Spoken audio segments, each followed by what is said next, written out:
Parashat Toldot. So we live in a very complicated time. It's not simple, the time that we live in. Every day you see things are happening, and it just makes the situation more and more complicated. And there are a lot of like turmoils and ups and downs and all kind of things like that. That it's, you got to be very careful in order to prepare yourself for the coming. You really need to look at what the Torah has to offer us. Because of this turmoil, you see a lot of people that are waking up. They're looking for something more. They're looking for some more, for more spiritual movement inside that will push you to a change, to do things. Many people feel. I mean, we had the election. What was it? Yesterday? 2 days ago? 2 days ago. Yeah. We have the feeling more and more, and it's not only in America. It's like all over the world, that we need a real change. Not the Obama change, but we need a real change to really change reality, or the way reality is going. Whether it's economics, or it's a personal thing, I don't know where we're going with this in terms of our world and what is expected, and this group is pushing and that group is pushing. And so it could be like on a global, on a national, on a personal, and even an internal level, that we really feel that we need this change. But then we always find those obstacles that make the change very difficult and to progress further on in life. For whatever reason, and it's not something new. History is always full and always dotted with times of revolutions and nations made revolutions, and there were mass migrations from different places in the world. There were army revolutions, military revolutions, there was social revolution. Usually Jews are somehow involved in that. Culture revolutions, and so on. But it for whatever reason, it seems that with all this revolution that occurred, we became more stuck as humanity. We became more stuck. Those revolutions, for whatever reason, didn't really seem to solve our problems and to make our life better. On the contrary, they make our life even more complicated and more unbearable. I mean, you look at this. It seems like we are going on a maze. We can't come out of this. I mean, and if you just look at what we said so far, you really see that this is the situation that we're at. And where are we going with this? So let's talk about a mahapach ruchani, what we call it, a revolution of the soul, something a little bit more spiritual. That needs to really take place in each and every one of us, in the way we experiencing things, the way we feel things, the way we see things, we examine things, and so on and so forth. And that is needed in order for us to come out and to be able to survive a situation in our life in which we're going to be stuck, that we're like, I don't know what to do. And hopefully together, if we'll be able to make it up, we'll be able to come up and to create a better reality for all of us. It has to be like a change in awareness that really is going to show the true nature of creation and life that we're really living in. And Parashat Toldot shows us that in a certain I'll use one example, but throughout this, there's a fascinating concept that I spoke about it years ago. I don't want to talk about it now. It's so fascinating. I was reading over Shabbat the whole battle between what it represents, Avimelech and Yitzchak, and I'm not going to get into this now. But it is. I really encourage you to read on that. It's really fascinating. Or look for our old lectures from I think it's audio lectures that we have I think we spoke about it many, many years ago when we were in the other place. Hey, Eitan, what's up, Viking? You want to come to the camera? We'll show the girls. So, on the surface it seems good. It seems good. But then the question is, why aren't we able to really make a change? And why aren't we really able to change also ourselves? That brings us to a concept that is called the principle of survival. I don't know if anybody of you heard of that. Anybody heard of you? I should not have asked, right? The principle of survival is usually they use it in whether it's military or historians use it to analyze events that happen. But that principle says that survival is a force that is directed, is a real fundamental force that has a very defined direction. What's this noise all the time beeping over here?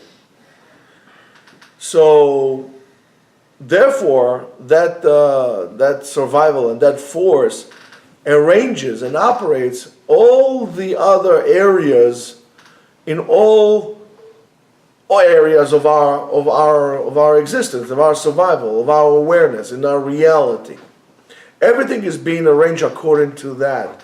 And this is the ultimate reason for things happening, whether in whichever scale, whether it's the macro and the micro scale, whether we are talking about the organic things or non-organic, whether we're talking about living things and not living things, speaking animal, and so on and so forth. All levels, whether it's religion, whether it's culture, whether it's a science. I forgot his name. There is some Israeli scientist, something, I don't know his name. He says that the best of all theories are always put to the side, and nobody wants to deal with them because they're. But even in science, stuff like this is being put to the side, whether it's ideology and so on and so forth.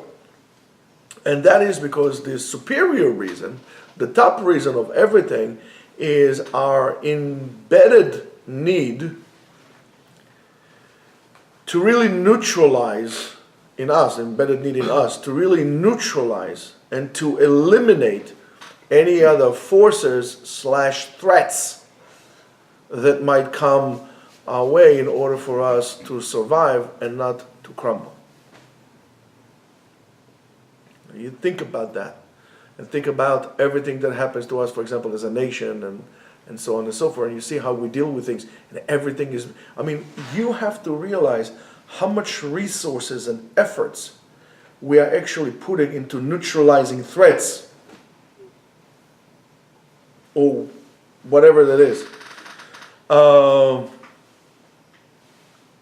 And this is the reason for like an inertia in nature. Things want to continue their own path. They don't want to be bothered with other forces, and then we can try to eliminate them.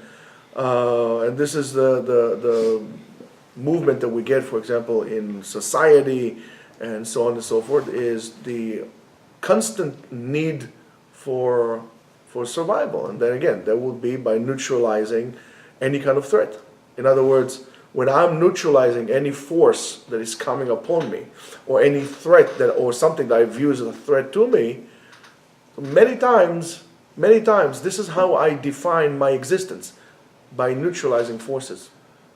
And it's a very unhealthy way to live life.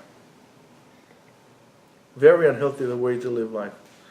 And sometimes it could be that even if there is a little threat, if we are not trying to actually learn from it and to sit down and to analyze exactly what happened, we're trying to eliminate that threat immediately without learning it. That's why we keep on repeating the same mistakes over and over again. Again, whether it's on a personal level or on a national level. And here comes the Torah, and I made a typo here. Here comes the Torah and comes to teach us something different, how to actually deal with that. And what I'm going to tell you now is just, there was an introduction to the introduction. We are mainly going to deal with what Rav Hirsch said. It's not that I'm a chicken and I'm hiding behind him, but maybe you will be able to hear what I'm trying to tell you because he said it rather than I said it. Okay? So comes the Torah and says us the following: "Vayimalu yamei laledet, v'hineh tomim bevitna." And there was a time to give birth, and she has twins in her stomach. ויצא הראשון אדמוני כולו כעדרת שיער ויקראו שמו עשיו, and one guy came out red-headed and they call him עשיו, ואחרי כן יצא אחיו וידו אוחזת בעקב עשיו ויקרא שמו יעקב, right? And they call it יעקב, and then it says ויצחק בן 60 שנה בלדת אותם ויגדלו הנערים ויהיה עשיו איש יודע ציד איש שדה ויעקב ואיש תם יושב אוהלים. By the way, the Midrash tells us, regarding the Bechorah, selling the Bechorah, and I saw some beautiful stuff in the Noam Elimelech and the Netivot Shalom, and so many different books, and the Ari talks about it. It's fascinating what's going on there when he's selling. I just want to point it out to you. The Midrash tells us that in the creation of both of them, and it's an interesting question, the creation of both of them, Yaakov was created first. However, Esav came up first. So that's why Yaakov claimed the Bechorah. But never mind. So, apropos Midrash, a nice jacket over there, cowboy. So, apropos Midrash, we are going to say the following. The Midrash in Bereshit Rabbah, in Parashat Samech Gimel Siman Yud, says the following: "V'gderu hane'arim," and the lads got older. רבי לוי אומר, משל להדס ועצבונית שהיו גדלים זה על גבי זה. There was a myrtle growing, and right next to it there was some kind of a thorn that was growing there as well. Let's say a thistle, okay? וכיוון שהגדילו והפריחו, both of them gave a thistle gives a flower, and a hadas gives a flower. זה נותן ריחו וזה נותן חוכו. One gives a flower and gives a smell, the hadas, and the thistle actually, when it opens up, there are thorns that are coming up, and the choch is. Kach kol yud gimel shana. That's what happened for 13 years. Shneim olchim leveit hasefer u'shneim bein b'beit hasefer. They both go to school and they both come back from school. After 13 years, after yud gimel shana, זה הולך לבדי מדרשות, וזה הולך לבדי עבודת כוכבים. One is going to Yeshiva, the other one is going to have parties. Okay? Now, we know, by the way, and we always think that we have to treat everybody equal, and we have to give equal education, right? How do you call it? Least restricted environment.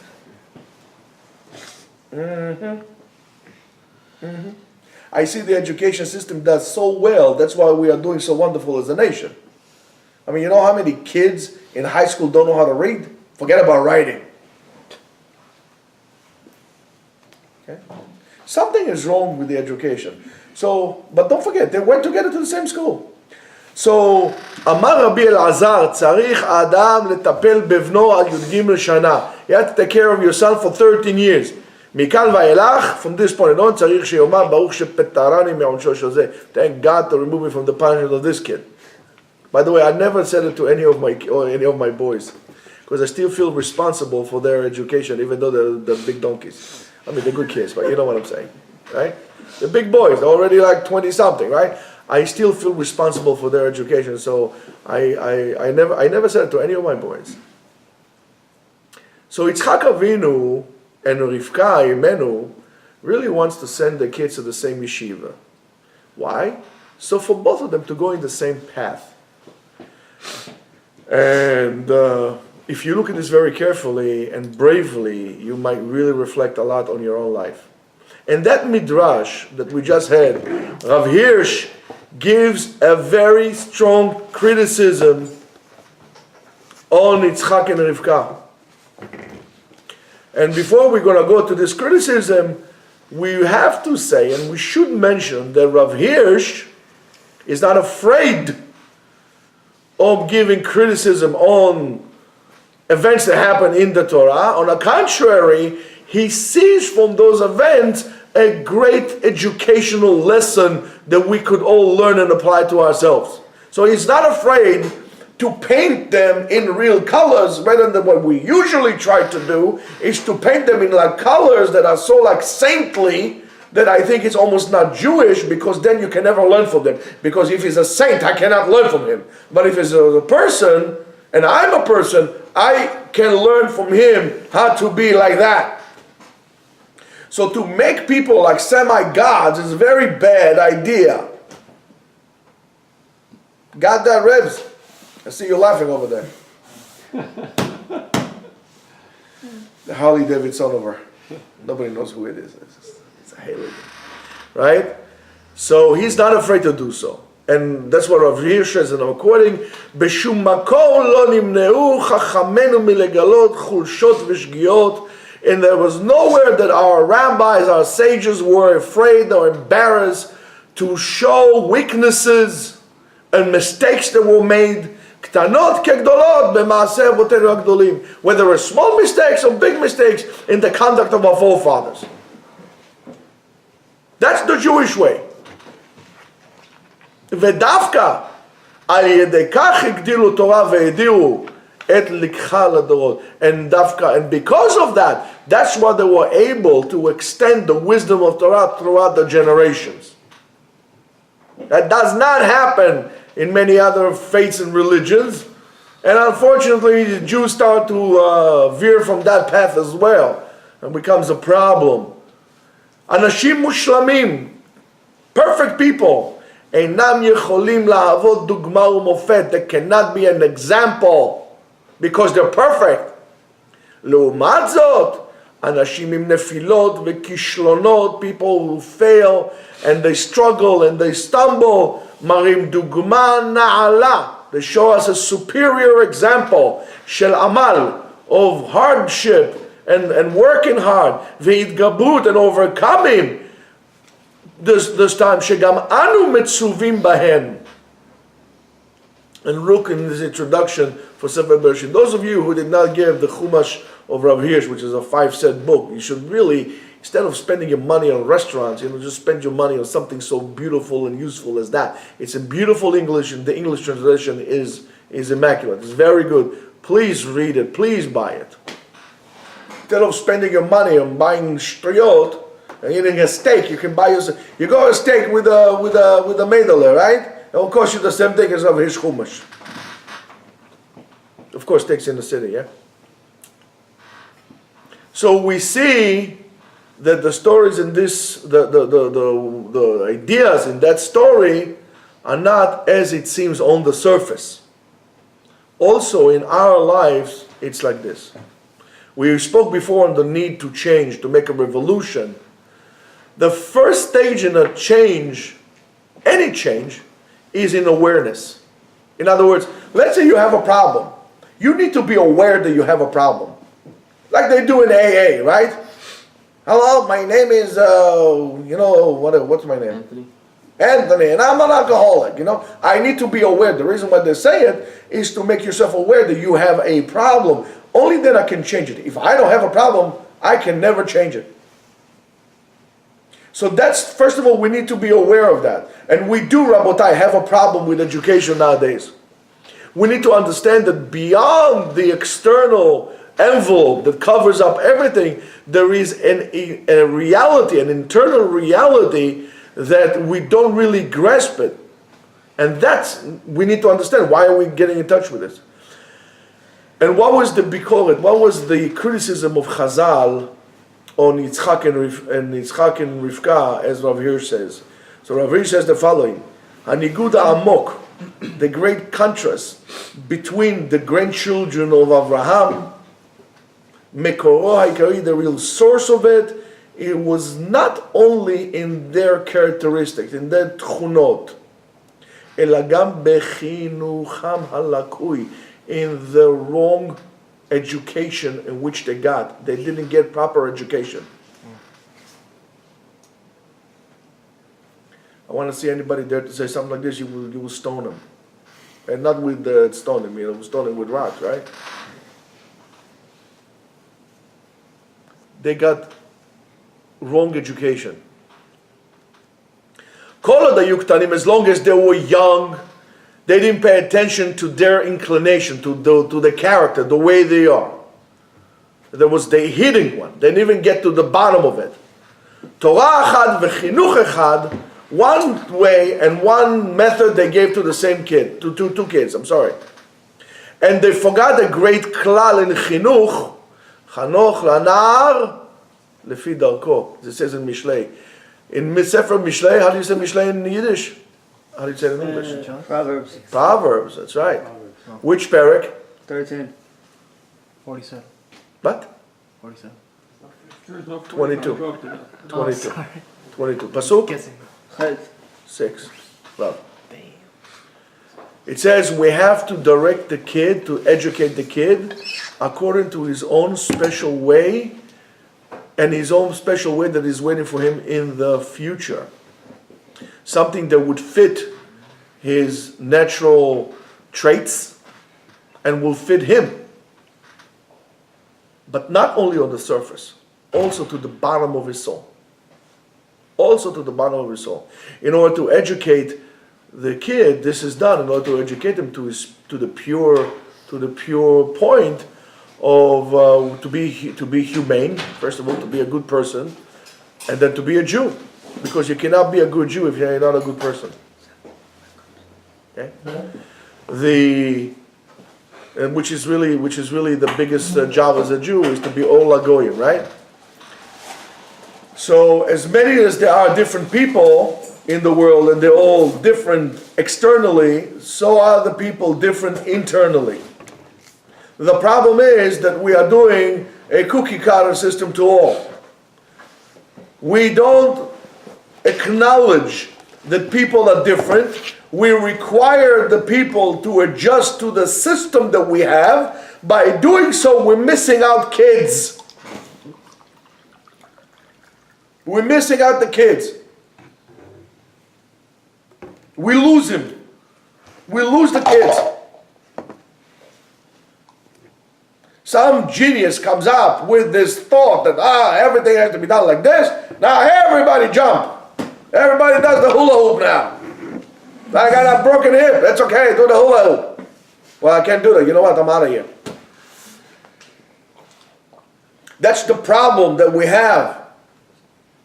And any change that we will try to face and to bring up in the education system, and not only in the yeshiva world, Rabotai, don't think I'm talking about education in general. God forbid we will do that. Nothing has changed in the education system since they had the little house on the prairie, one house and everybody there. What's his name? This guy, Walton family, John Boy and Company, right? The Brady Bunch, nothing, what's his name, right? All the same. Nothing was changed in the way, in the curriculum that we teach our kids since the Industrial Revolution.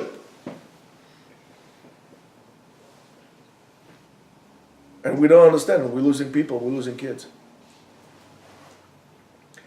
And here comes the Rav Hirsch as a great educator, and he's taken any opportunity that he has in explaining the Torah, really, when he talks about education. He's a very big person in Chinuch.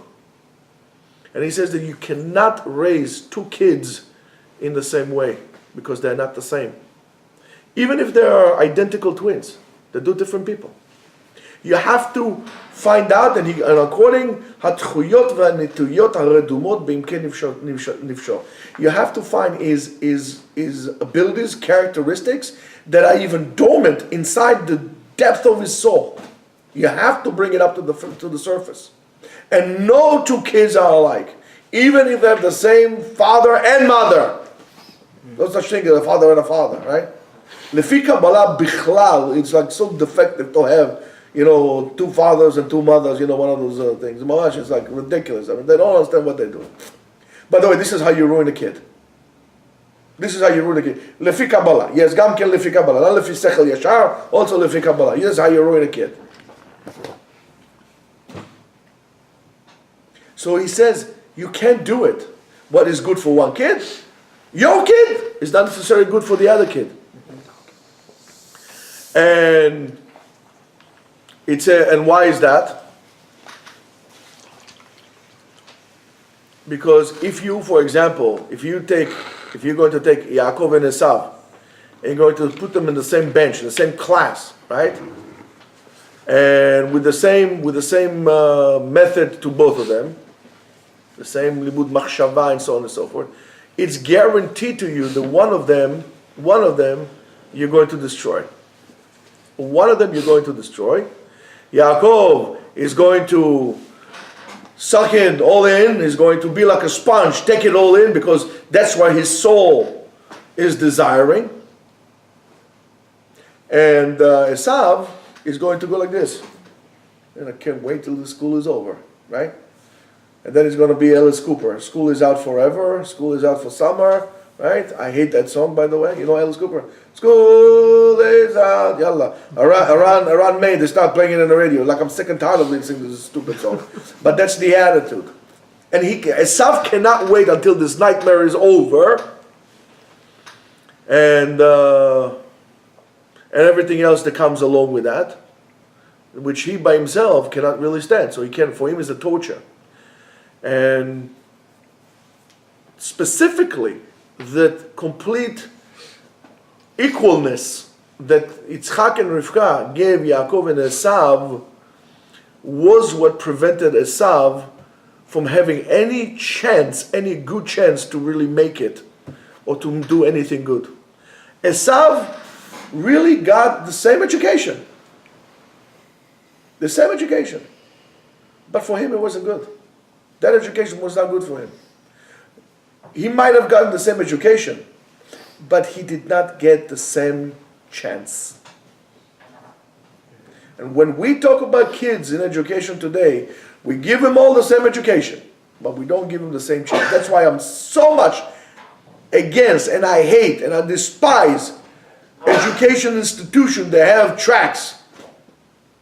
You know, they track you throughout your history, you know what it is, right? You start in the lower quality, you stay in the low quality the rest of your life. There's no chance of you to go from, let's say, the lower grade to the higher level.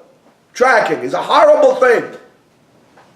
As far as I'm concerned, a place like this should not be called themselves educational institution. Call them facilities or whatever it is. I don't know. It's not an educational institution.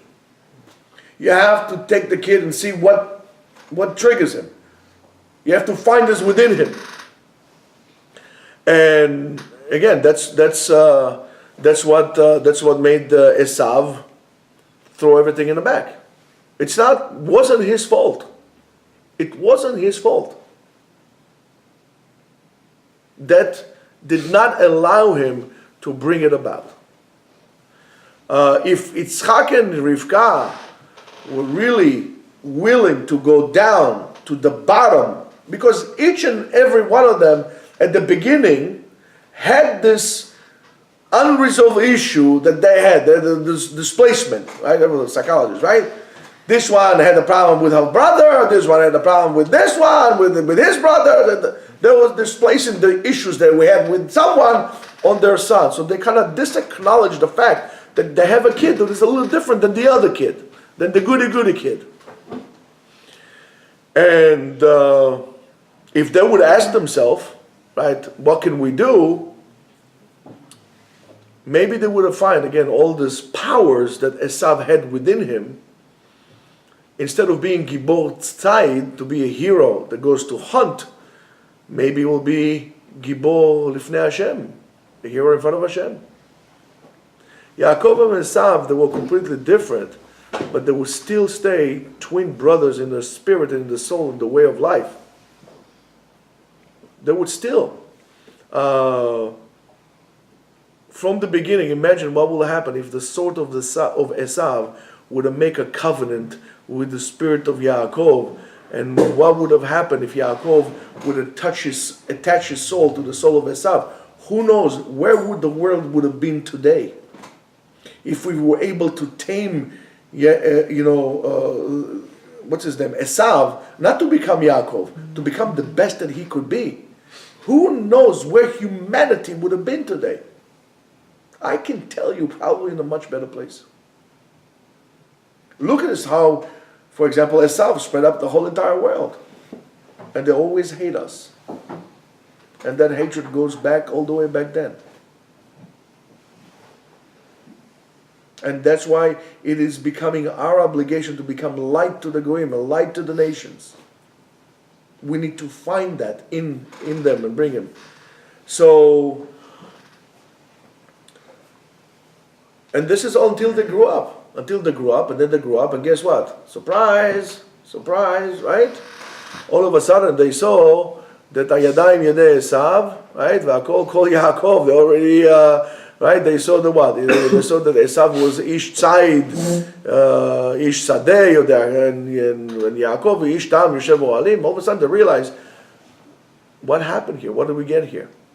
Then, only when they grew up, they were able to really see the difference, characteristic between Yaakov and Esav. Yitzchak then realized that something. Yitzchak says, okay, I'm not giving up on my son. And I'm going to try to give him a bracha, and he tried to connect with him, which is an unbelievable lesson in education. What Yitzchak is teaching us here is a education 101. Both as parents and as educators. He is not giving up on his kid. He knows, and he's trying to come up, and he says, go bring me something that I love. You know, and it's a tremendous lesson to us also as people. When you see someone, try to find something good in that person and bring it up to the surface and say, for example, you know, you're a really big Baal Tzedakah. You know, you're a really funny guy. You know, find something that's good and then wrap around it. Give this person something to identify positive. When you, for example, tell the kid, you're a bad kid. Well, he'll tell you, right, I'm a bad kid. Now, what do you want from me now? But if you tell the kid, listen, you're such a good kid. I just don't understand your behavior. Your behavior is bad. You're separating the person from the behavior. But Esav grew up all the time, and look, everybody's telling him. Imagine Esav walks in the market, like a 16-year-old kid. Goes like this, guys comes to him, you know, like some of the guys that like around Shechem area, I don't know, something like that. He say, Esav, boy, come here, Esav chick, boy. Listen, what's the matter with you? You know, your father Yitzchak is a tzaddik. Your grandfather Avraham is tzaddik. Ma yesh lecha? What's wrong with you? Esav, I'm sick and tired of hearing that. So the more you push the negativity on him, the more he resists that. Yitzchak understands that. He says, go get me something. Go get me something. I'm not giving up on you. I want to give you a bracha. I want to give you a bracha.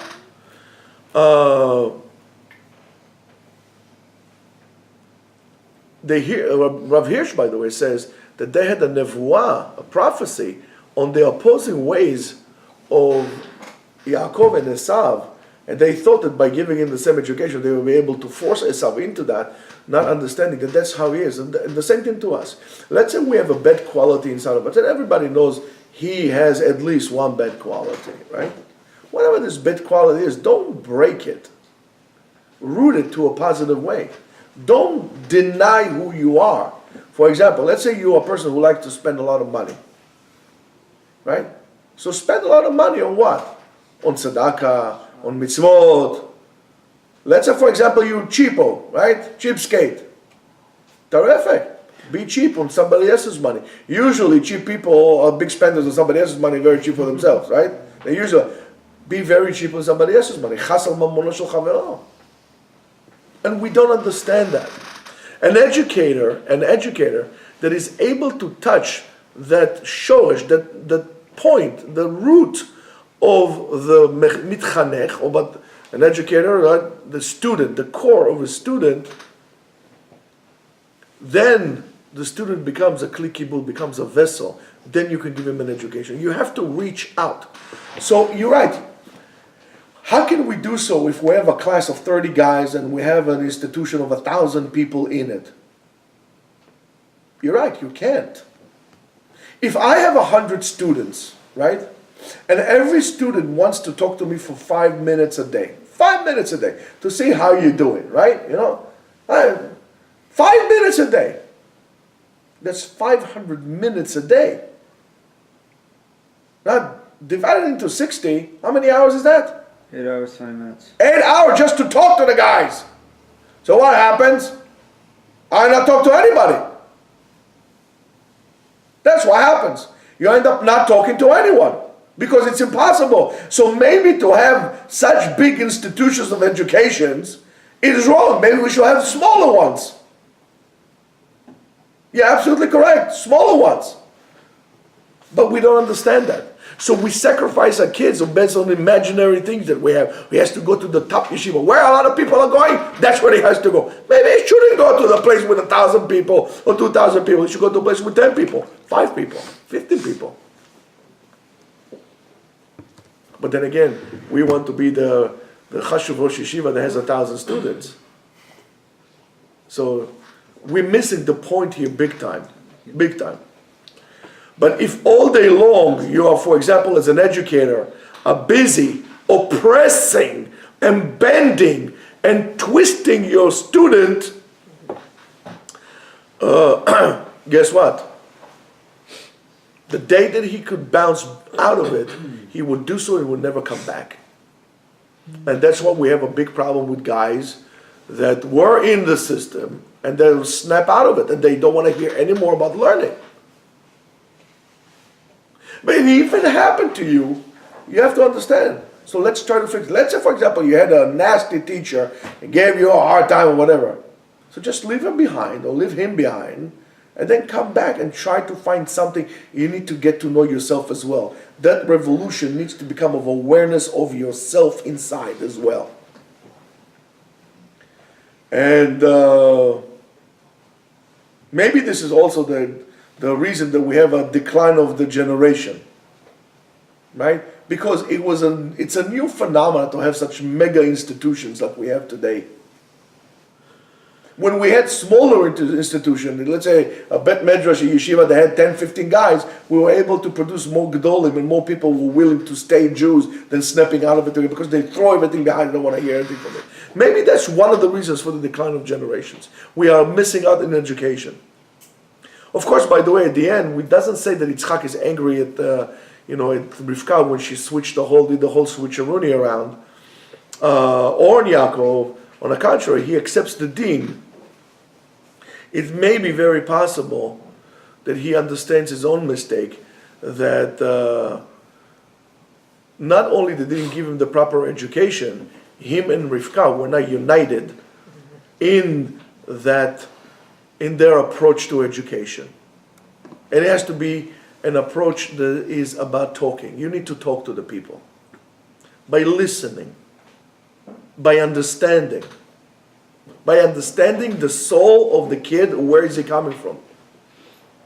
To understand who he is. As the Rav Hirsch says in his Perush. They missed that point. And this is maybe our greatest learning that we can get as teachers, as educators, even if it means educating ourselves. Sometimes we are ourselves teachers. When we come to teach our kids, we need to see, or our students, we need to see if it's a united approach. If it's an approach that comes to educate, to shape, and not to oppress the soul of the person. An approach that would encourage the student to learn, that he wants to do more, to teach the children of your students by giving your students the proper approach, to understand and to recognize their powers, their abilities, their talents, to recognize the small things and the big things that interest them, to open up to them.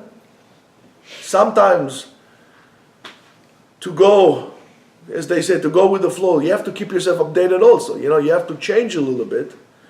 However, never, ever, forever, never lose hope. There is always hope to educate and to help.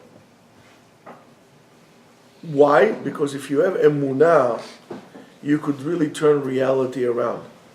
You could even bring the people that you thought they were lost to recognize and to know what is good. But maybe emunah by itself is not enough. We also have to put what we call havana, understanding. We have to understand the spirit of our students, of our children. All for one reason only. This is not about you wearing the kids as a badge of honor, or your talmidim as a badge of honor. It all is done so we would not lose the kids in front of Hashem. One of the reasons that, according to Tosfot, that the Jews went to Galut, to exile, is to bring all the lost souls that spread out among the nations, to bring them back. Another reason is so we could actually be with the nations, to show them what is the right thing to do, how we should bring about. Reminds me of a story that I heard from, I don't remember who I heard it from. There is a rabbi in Israel, his last name was, I think it was Yehuda Leon Ashkenazi. His nickname was, if I'm not mistaken, Manito. Manito, by the way, is a different name in Native American, but never mind. And he one time met, at the beginning of the state of Israel, he met one of the Dalai Lamas, and he said to them, pray for us, or speak on our behalf to the Chinese, so they have mercy on the people of Tibet. So Rabbi Ashkenazi said to him, us, with the Chinese, we don't even have relations with them, we don't talk to them. So Dalai Lama said to him, you don't understand the power of a Jew.